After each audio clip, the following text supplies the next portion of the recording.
qu'est-ce que vous attendez de la décision du Conseil constitutionnel, si tant est que vous en attendiez quelque chose d'ailleurs?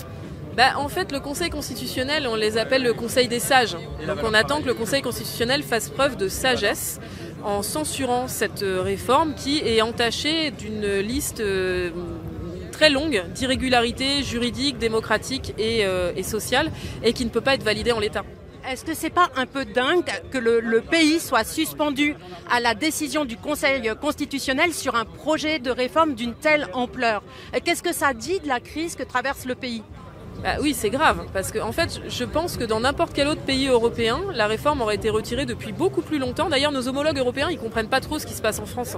Parce qu'ils se disent, mais vous faites des manifestations monstres, vous êtes extrêmement nombreux en grève, vous les Français, et le gouvernement ne vous écoute pas.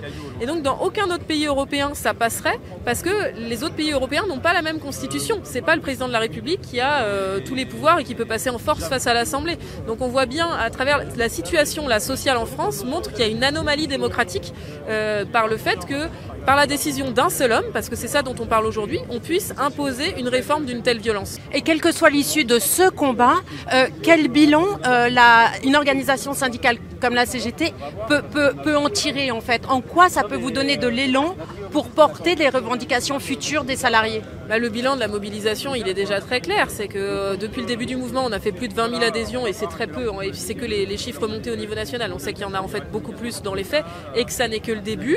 La mobilisation a démontré que les organisations syndicales jouaient un rôle central dans le pays, a démontré aussi le sens des responsabilités des organisations syndicales, a démontré que l'unité syndicale c'était important pour gagner et pour mobiliser. Et donc ça laissera des traces dans la durée, ça c'est évident, en termes de rapport de force et de combativité. Là, depuis 3 mois, il y a des salariés qui ont fait entre 12 et 40 jours de grève, qui ont redressé la tête et qui ont dit non, c'est fini l'arrogance du pouvoir, on ne laissera pas les pleins pouvoirs à un seul pour nous imposer une réforme d'une telle violence. Et ça va rester, c'est évident. Sophie Binet, vous avez connu la mobilisation victorieuse contre le CPE sous Chirac.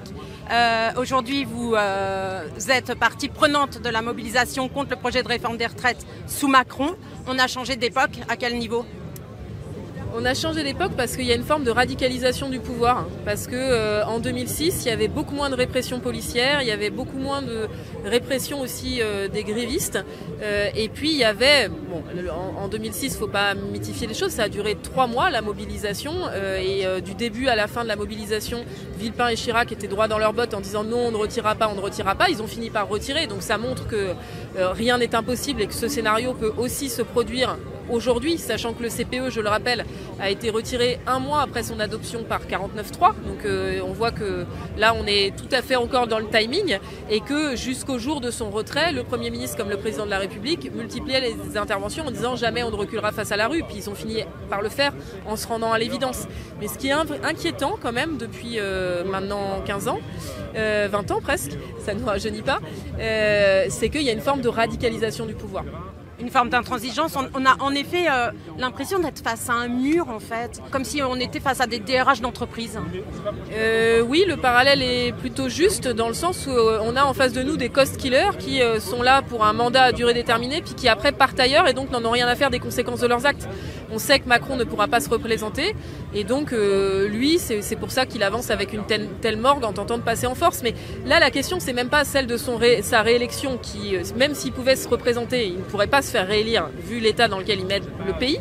Donc ça, c'est déjà quand même un signal très important qui devrait être pris en compte. Mais c'est que là, il lui reste 3 ans de mandat. Et le problème, c'est qu'avec son obstination, il rend impossible la fin de son mandat. Qu'est-ce qu'il va faire pendant ces 3 ans de mandat? Là, il ne peut pas réformer le pays, il ne peut même pas sortir de l'Élysée. Donc il faut qu'il en tire les conséquences et qu'il comprenne que pour pouvoir mener son mandat à bien, pour pouvoir être président de la République des Françaises et des Français, il faut qu'il retire cette réforme. On ne peut pas gouverner un pays contre son peuple.